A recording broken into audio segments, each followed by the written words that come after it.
Hello दोस्तों, कैसे हो सभी लोग। आज के इस लेक्चर में हम बात करने वाले हैं फार्माकोथेरेपेटिक्स जो सब्जेक्ट है, इसके बारे में हम बात करने वाले हैं। तो ये लेक्चर है बहुत ही इंटरेस्टिंग और बहुत ही पढ़ाने में मजा आता है, क्योंकि इस लेक्चर में जो है वो हमारे डिजीज वगैरह जो बीमारी वगैरह हो गई उनके बारे में स्टडी करते हैं।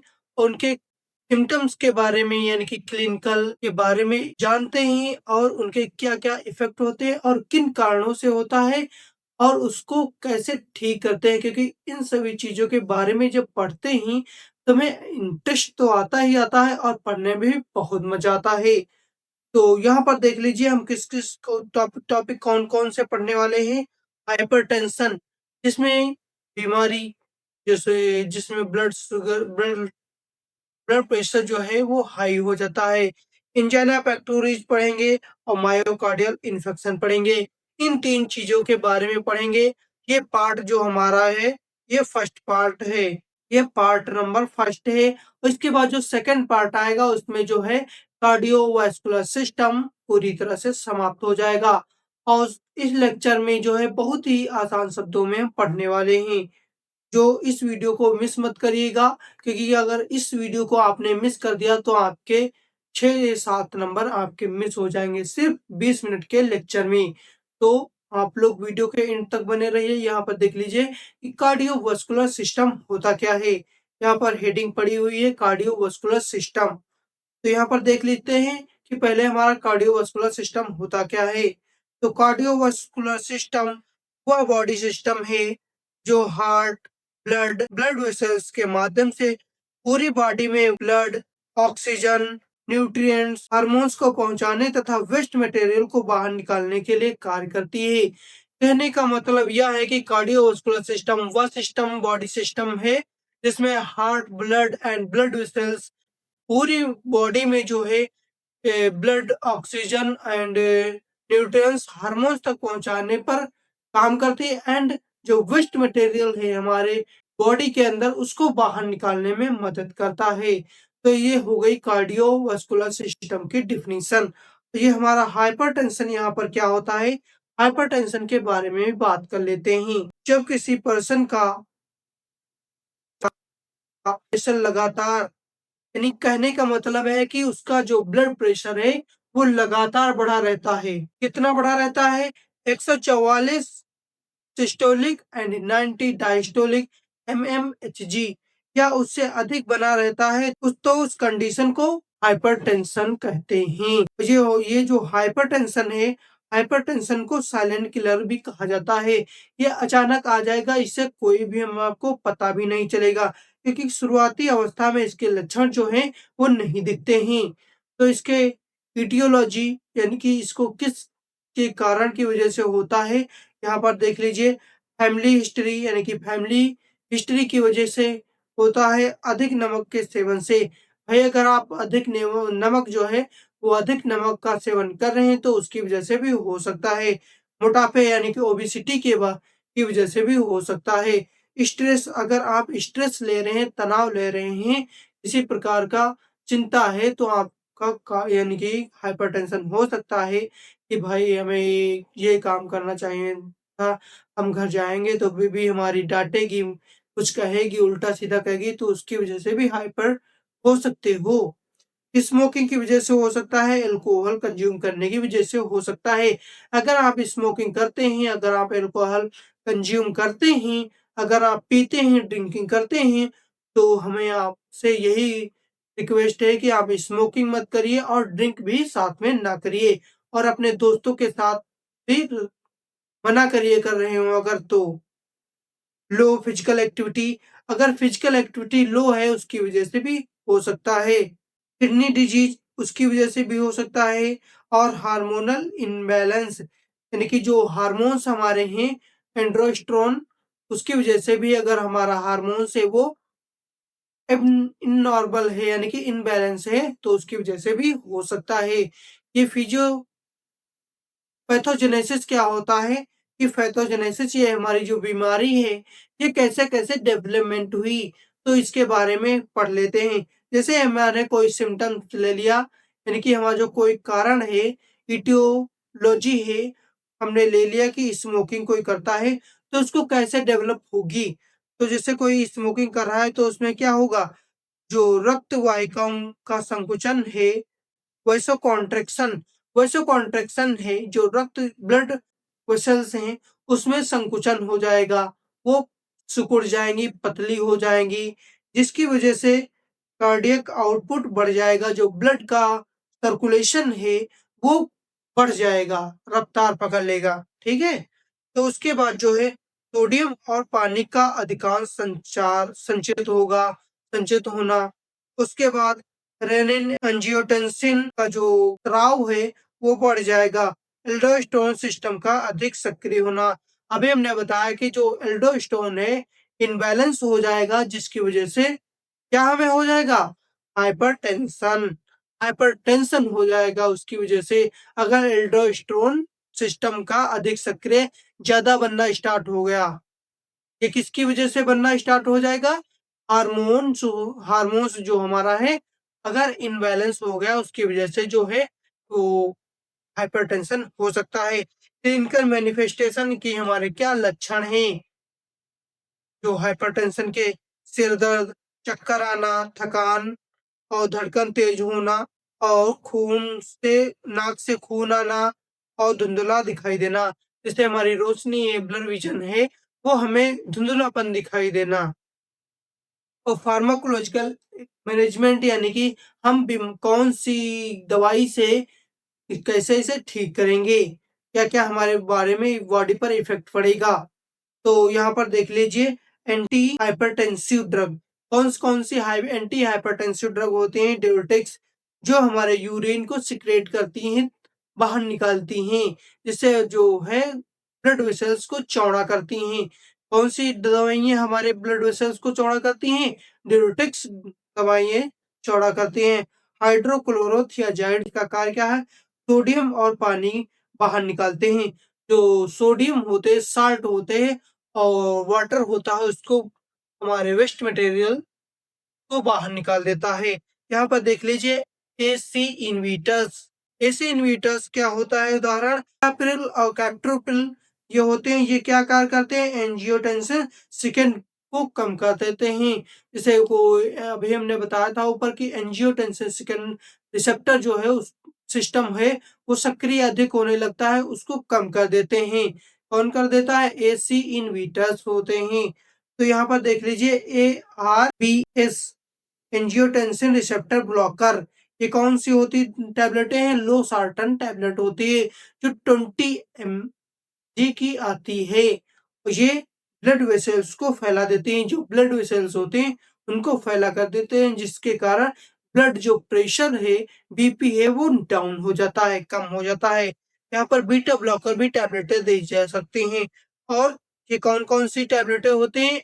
एटेनोनोलोल होती है, प्रोप्रानोलोल होती है, ठीक है? ये heart rate and cardio output को कम कर देती हैं। तो यहाँ पर कैल्शियम चैनल ब्लॉकर हैं, उसको जो एम्लोडिपिन टैबलेट आती है, ये एम्लोडिपिन भी ब्लड प्रेशर में दी जाती है। और इसमें अगर आपको ये टैबलेटें नहीं याद रहती हैं, तो कुछ-कुछ मेन-मेन टैबलेटें आप लिख सकते हैं। जैसे हो गई फ्रूसेमाइड हो गई, हाइड्रोक्लोरोथियाजाइड हो गई, अम्लोडिपिन हो गई, लोसार्टन हो गई, ठीक है? एटेनोलोल हो गई। अगर ये भी टैबलेटें आपको याद नहीं आ रही हैं, तो आप क्या लिख सकते हैं फार्माकोलॉजिकल एक्शन में आपको शॉर्ट फॉर्म में बता रहा हूँ। कैल्शियम चैनल ब्लॉकर हो गई, बीटा ब्लॉकर हो गई, एसी इन्हीबिटर्स हो गई, एआरबीएस हो गई, डायरेटिक्स हो गई, इन सभी चीज़ों को लिख सकते हो। उसके बाद नॉन फार्माकोलॉजिकल मैनेजमेंट यानी कि उसको लाइफ़स्टाइल यानी कि उसको बिना दवा के कैसे ठीक कर सकते हैं।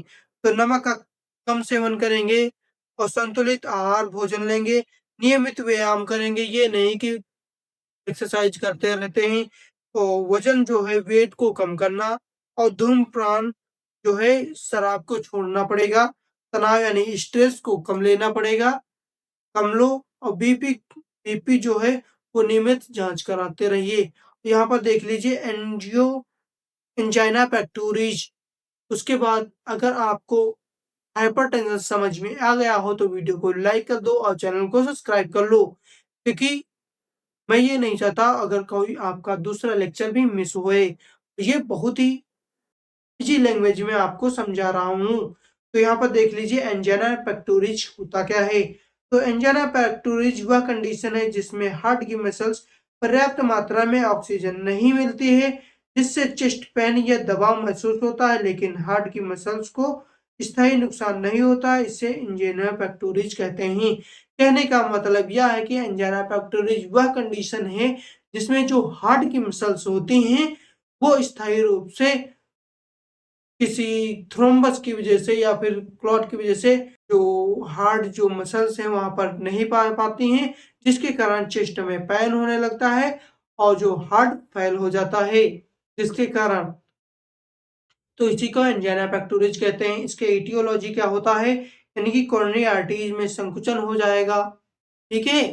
जो कोरोनरी आर्टरीज हैं, वो पतली हो जाएँगी और अधिक शारीरिक परिश्रम करते हो, कोई भारी भरकम काम करते हो, उसकी वजह से एंजाइना पेक्टोरिस हो जाएगा। स्ट्रेस की वजह से हो सकता है और ठंडा मौसम की वजह जाड़े की वजह से, जैसे जाड़े में जब आप जकड़ जाते हो उसकी वजह से भी हो सकता है। पैथोजेनेसिस यानी कि उसको बीमारी जो हमारी कैसे-कैसे डेवलप हुई, स्ट्रेस जैसे आपने स्ट्रेस ली तो उसके बाद क्या होगा, कोरोनरी आर्टरीज संकरी हो जाएगी, यानी कि कहने का मतलब कोरोनरी आर्टरीज जो है वो सिकुड़ जाएगी, तो जिसकी वजह से हार्ट को ऑक्सीजन की कमी होती है। जैसे संकुचन हो जाएगी तो उसमें जो हार्ट को ऑक्सीजन की कमी हो जाएगी, इस्चेमिया उत्पन्न हो जाएगी और उसके बाद हार्ट में पेन होगा, अचानक दर्द होगा, तो एंजाइना पेक्टोरिस हो सकता है आपको, ठीक है? क्लिनिकल मैनिफेस्टेशन इनके उसको लक्षण क्या होंगे?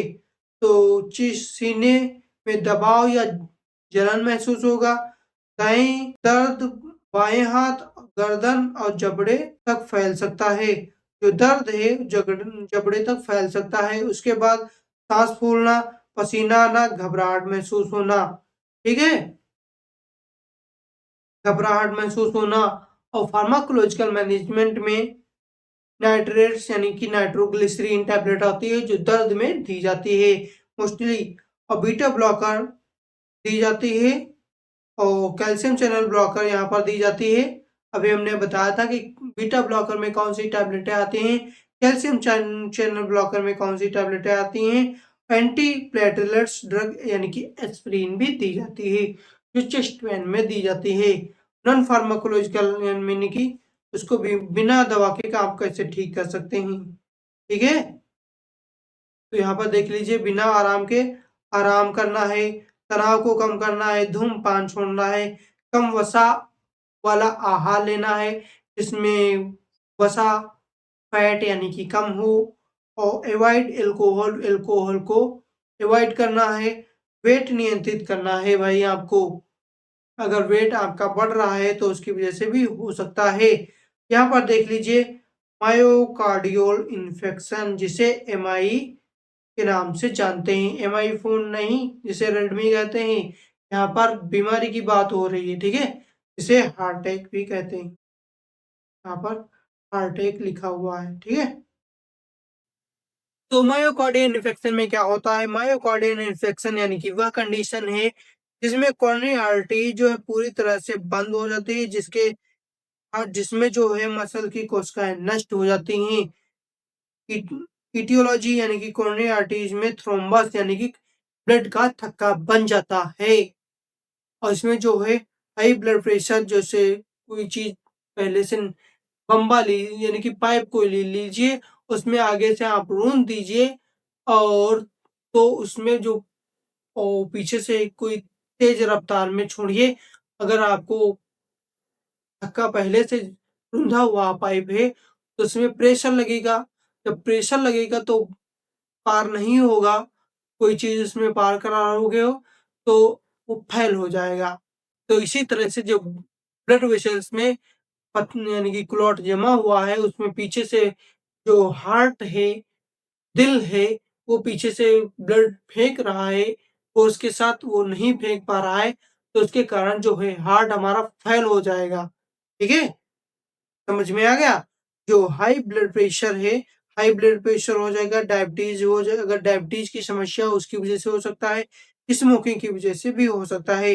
पैथोजेनेसिस यानी कि कोई यहाँ पर थ्रोम्बस जमा हुआ है, ब्लड का थक्का जमा हुआ है, तो कोरोनरी आर्टरीज़ पूरी तरह से अवरुद्ध यानी कि विफल हो जाएगी और हार्ट में ऑक्सीजन का मिलना बंद हो जाएगा और उसके बाद मायोकार्डियल टिश्यू की डेथ हो जाएगी। जो मायोकार्डियल टिश्यू होते हैं, की डेथ हो जाएगा, स्थायी रूप से क्षत हो जाएगी यानी कि पूरी तरह से मर जाएँगी। वो जो सेल्स होती हैं, उसके बाद हार्ट अटैक ऊपर चले जाओगे, ठीक है? क्लिनिकल मैनिफेस्टेशन यानी कि उसके सिम्पटम्स क्या होंगे? बहुत तेज और लगातार सीने में दर्द होगा, मैक्सिमम 30 सेकंड से यानी कि 30 मिनट से ऊपर भी सेकंड नहीं मिनट सॉरी 30 मिनट से ऊपर हो सकता है। दाहिने दर्द, बाएँ हाथ, पीठ, जबड़े में फैलना, जो दर्द होगा आपके वो बाएँ हाथ में, पीठ में और जबड़े में फैलना, अत्यधिक पसीना आना और नौजिया वॉमिटिंग यानी कि नौजिया और वॉमिटिंग फ़ील होगा और साँस लेने में कठिनाई होगी। जो साँस लेने में कठिनाई होने लगेगी, मृत्यु का भय लगेगा, जैसे कि कोई आप मृत्यु का जैसे कोई मर जाएँगे ऐसा-ऐसा भाव लगेगा। फार्माकोलॉजिकल एक्शन में आप क्या पढ़ेंगे फार्माकोलॉजिकल यानी कि एस्पिरिन देंगे टैबलेट और क्लोपिडोग्रेल देंगे और मॉर्फिन देंगे जो मोस्टली वो दर्द में दी जाती है। मॉर्फिन देंगे यहाँ पर और नाइट्रेट्स देंगे, बीटा ब्लॉकर देंगे, ठीक है? बीटा ब्लॉकर देंगे, थ्रोम्बोसाइटिक ड्रग देंगे और ये जो होती हैं स्ट्रेप्टोकाइनेज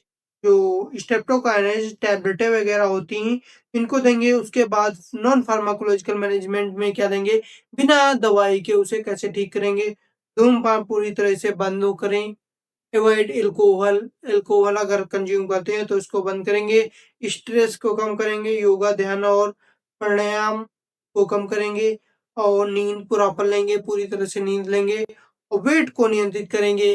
जैसे कोई वेट है आपका बढ़ रहा है तो उसको नियंत्रित करेंगे। फाइबर युक्त फूड्स लेंगे, जो फ्रूट्स वगैरह हैं फाइबर युक्त उनको लेंगे। उसके बाद ये जो चैप्टर है चैप्टर चैप्टर सारी यानी कि जो ये यूनिट थी कार्डियोवास्कुलर सिस्टम उसका फर्स्ट पार्ट आपका कंप्लीट हो गया है और मिलते हैं नेक्स्ट पार्ट में और लास्ट तक वीडियो में बने रहने के लिए आपका बहुत-बहुत धन्यवाद। अगर वीडियो अच्छी लगी हो तो वीडियो को लाइक करके चैनल को सब्सक्राइब कर लो। मिलते हैं नए वीडियो में नए टॉपिक के साथ। राधे राधे।